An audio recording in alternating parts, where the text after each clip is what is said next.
Hello, everyone. I'm so excited today because I have one of my beautiful clients here, Nicky, all the way from New Zealand. I just absolutely love her accent and her most beautiful sayings and greetings. And I'm sure you're going to love her stories and what she has to share with you today as well. I have been working with Nicky for the last few months, and we really just made such amazing progress in her food freedom journey. She's just, gained leaps and bounds. She's so confident in herself. And we'll hear all about her journey. So welcome, Nicky. Thank you so much for being here today. Oh, thank you, Stel. You're welcome. So did you want to just tell us a little bit more about you and your beautiful life in New Zealand? Okay, well, my life is just in the process of changing. I was an early childhood teacher for 28 years, and that stopped at the end of April. And I have found that got rid of a lot of stress from my life, and that's been a big part of my eating, getting better. By becoming a house cleaner, a housekeeper at the big 5-star hotel in town. Just a very supportive place. I have a 16-year-old son with Down syndrome.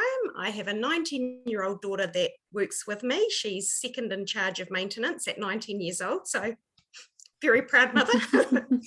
And I have a fiance. I never thought I'd get married, but it's going to happen too. So things are going quite good.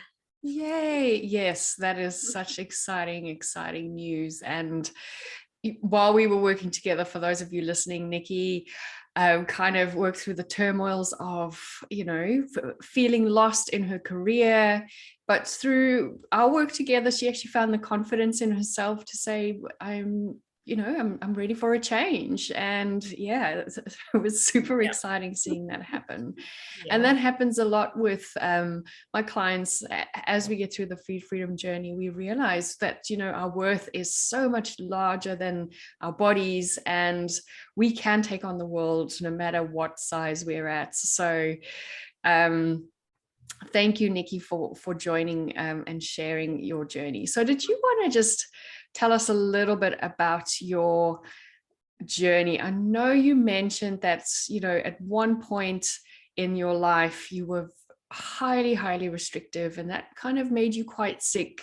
Definitely. So did you want to give us just a little introduction of your journey with food and what life was like before you started working with me? Okay.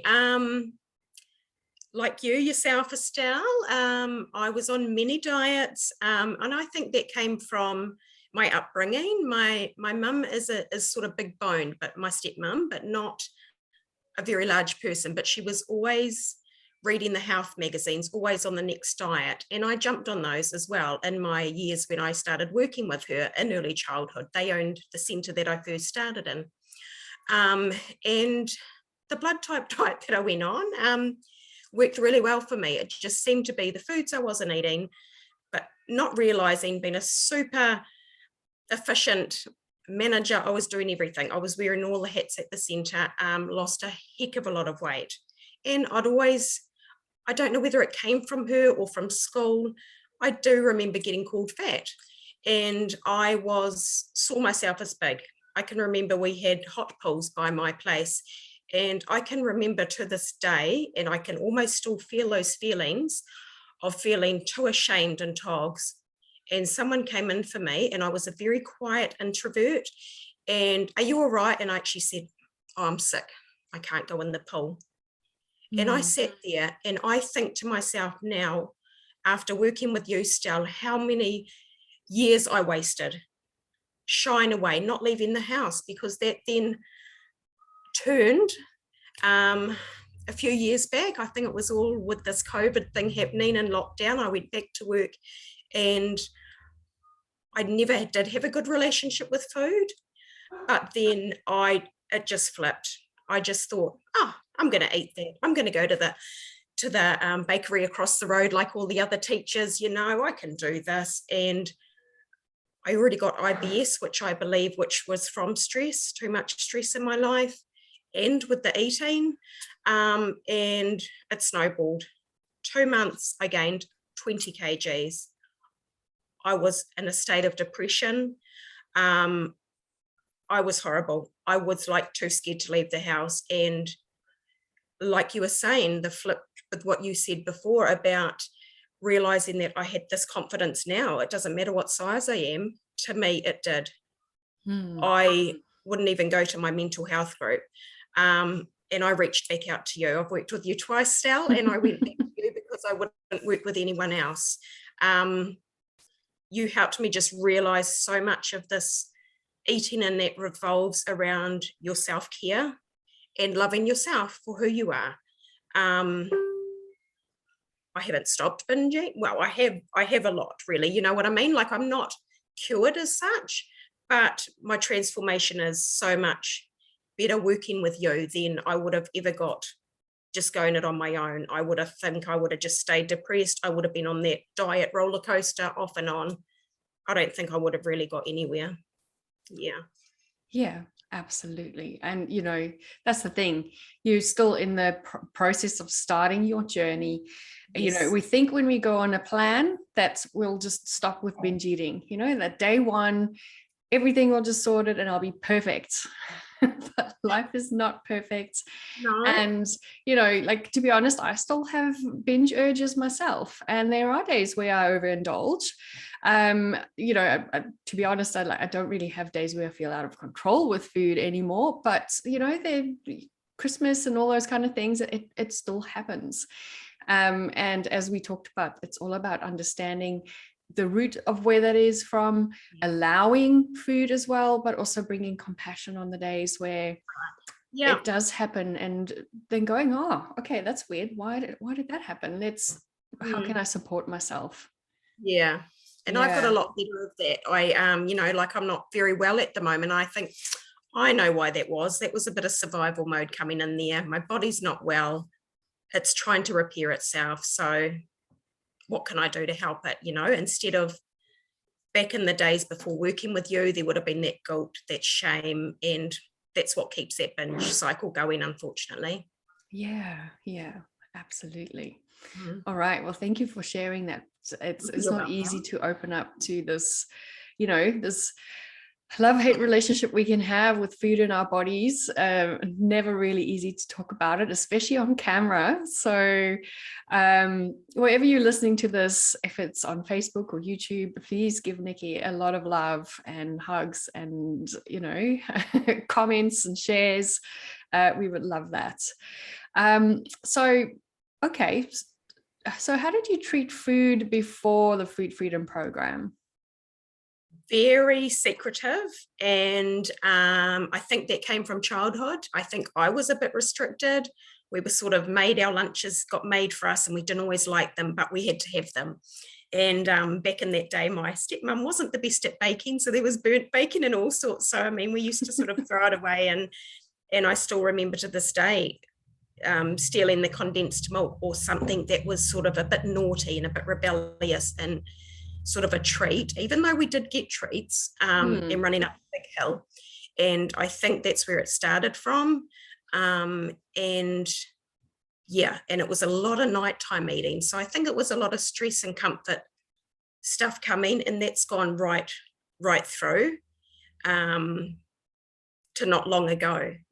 But definitely feeling, like you're saying, a lot more compassion for myself, and that a lot of that's just starting to disappear.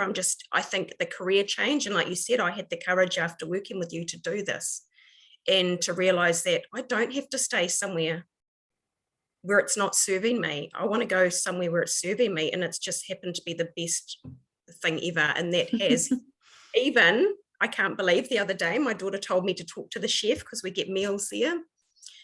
He's even going to do a whole menu plan for me for when I'm at work. He's going to work around my dietary needs and everything, so that I'm not eating the wheat and the milk that doesn't really serve my IBS any well. So it just seems everything's coming around. Amazing. And, that is so good. Just having the guts to ask for that help from the chef is amazing. And for those of you who are listening, you know, Nicky unfortunately has, you know, real sensitivities to certain foods. And this happens a lot with my clients. You know, we try and be very inclusive with foods, but we also try and work with food sensitivities and work around that without adding the shame and fear around the all foods. So thank you for sharing that. Beautifully put. And I'm so glad that you actually get meals made. How cool. You've got your own personal chef. And I mean, that takes a lot away from me too, you know, of, oh, I'm home now. I can do what I want to do. Yeah.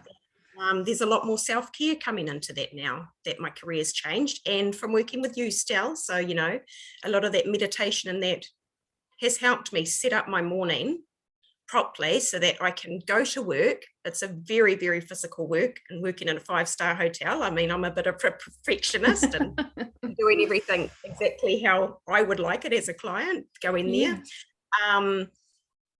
But setting up my morning is really well, and yet I can get through a very physical morning, and yet you've known me for a long time. My body doesn't always handle that sort of thing, but it all works together, you know. It's a very holistic approach that you do with your courses that we learn. Care for ourselves. Yeah, amazing. And that's what it's, you know, my philosophy is we need to make it as practical and doable as possible. Otherwise, you know, it's the same as some of those crazy eat less, run more plans that we've had in the past. So, yeah. So, you know, a lot of women, and myself included, we really struggle to ask for help, especially when it comes to food and our, you know, body image and those kind of things, because we feel, well, we should know these things, and we should have it all sorted, and we should have the answers. But, you know, when we don't get it right, we feel like there's going to be judgment, or there's a sense of shame and guilt to actually reaching out for help. So, Nicky, what made you reach out to me for help? I think really, like I'm saying, it was that holistic approach that you have, Stel, because I'd already sort of delved a little bit into meditation and that sort of thing, but I'm such a habitual person. It just never, it worked for me when I did it, but I couldn't get into that routine of doing it. And I was missing the whole thing. And when I worked with you, I realized why. And it was all of that self-love stuff, and that, like you're saying, taking away that shame, and that there's nothing wrong with me because I have an eating disorder or I emotionally eat. A lot of people do. And I think also you share your story straight away. You've been there and you've done that, and you're quite fresh out of getting over that, and just your passion for wanting to help people, help so many, you know, thousands of women get over this. Yeah. And then when that was my choice for going back to you, but then actually working with you, and what kept me going with you was there was never that judgment, you know, and I didn't feel like I had to hide things from you or lie to you. You know, I could say, hey, Stel, I feel like I've stuffed up this week. Look, I haven't done my homework very good. I'm not having a very good week eating.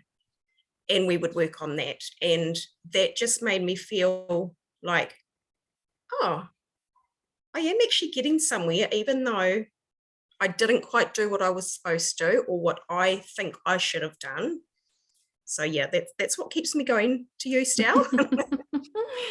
Amazing. And yes, we always just have such great sessions. Nicky has just been so open, and she's so coachable, and, you know, not afraid to share. And most of my clients get to that point where they feel, yeah, okay, cool, I can just like relax. And that's the kind of environment I love having, that real open, sharing, caring environment where we can just be honest with one another. So yeah, I really enjoy our sessions together. So Nicky, what was one of your biggest aha moments during our time together so far? I'm quite a person wanting to know like how the brain works, you know, how you first in one of our first sort of videos when I did the food zombie with you, how you can actually turn that zombie brain off. You can actually stop this in its tracks, because it's one side of your brain that has that urge and the other side that can stop it. And that just, I still use that tactic now. I'm like, hang on, I can stop this. And just all of your little tools are simple to use and efficient. Even if I don't remember them in the time, I might reflect afterwards and I might think, yes, that's why I've done it. And I should have used the stop method, or everything's still in the back of my head. And now that I'm much clearer not teaching, I quite often go over that and I go back to your videos and refresh myself. But it's definitely, I think the real big aha moment is knowing that I have the power. I can get control over this, like you can give me all the tools, but I can do this, I can change my thinking. I can change, the way I am, my relationship with food and myself. Amazing. And that's exactly what the Food Freedom Program is there to do, to really help you feel empowered and in control. And you have this toolbox to pick and choose from. Every day is different, and that's why I love it, because there's something for everyone and multiple things for one thing to just kind of build on. All right, so one of my biggest aha moments in one of our sessions working together, Nicky, was when we actually did what we call wound work, and we really looked at why Nicky had this real sense of feeling rebellious when she ate. And we dug deep, we went into that wound. And I don't know, Nicky, if you wanted to share a little bit about your ahas from that, and what we kind of discovered. Yeah, sure. I might cry a bit. You really got me into that space that night, Stel. I think there was still, unfortunately, a really big part of me that was holding on to that eating. Like it had almost become my identity. I mean, I'm in my 40s now, and it probably started late teens, my relationship with my body not feeling good. So the eating sort of came along with that. And I just remember it was like a release. Like I cried and just feeling like I just sort of said to you, I'm ready. Like I can do this. Like I don't need this food anymore to control me, sort of thing. It actually just felt like a total release. Like, yay, my mind has finally got it. My body has finally sort of working together that I don't need that identity. I don't need to hide behind these health issues that I have, or this eating disorder. I can be me and free. And I mean, I absolutely love going out with my fiance now, and I'll have whatever I want off the menu. I don't care if it's got IBS stuff in it or not, and I'll have a glass of beer with him, or, it was just, very, very empowering. And after that, I just had to journal it all down and tell everybody about it. It felt amazing. Yeah. Really good. That was just such a great aha session for me. And I just love seeing those breakthroughs. And I actually have goosies just thinking about it and just feeling into your energy there. So given your experience through working with me, I know you've done the Food Zombie Challenge, which is a 30-day challenge that I offer. And then you also did the Rewire Your Overeating Brain program with me. Would you recommend doing these programs to friends or family who might feel like they're out of control with food? I've been trying to get one of my girlfriends on board, and the reason why, and like I've said to them all, Sal's really cool. I mean, gosh, Sal, my fiance's name, my son, he always pops in to say hello to me, and you're just so approachable, like I've mentioned already. You don't have to hide behind anything. Your house can be a mess or whatever. Still, you're there and you work on whatever we need. And like you were just saying about the energy with the session we had, it's almost like you are right there, like you Mm, feel the energy and I feel your energy, and we can work with each other like that. And I definitely recommend it because of it being such a holistic approach. You know, you've got the yoga in there, the meditation, the tapping, the one-on-one sessions. I can message you anytime, you friend everybody. So, I mean, I could message you in the middle of the night and say, Stell, and you, yeah. And I've got this massive toolbox that I still go to. amazing. So yeah, definitely recommend you. And like I said, I wouldn't choose anyone else. I would like go back to you if I needed something just like a chakra healing or emotional work with you, not just the Yeah. foods. Yeah, definitely, Stell. Thank you so much. And last question for you. How has I know you've mentioned many tools that we've used. One of my signature tools is the stop method, but there's so many that we've worked for, and each person is different. So is there a particular tool that you really enjoyed working and that's been really helpful for you during our time together? I still quite often say to myself when I go to eat something, because I know I get all sort of jittery, that urge, and I sort of say to myself, I can see you, but I'm not going to give you that satisfaction.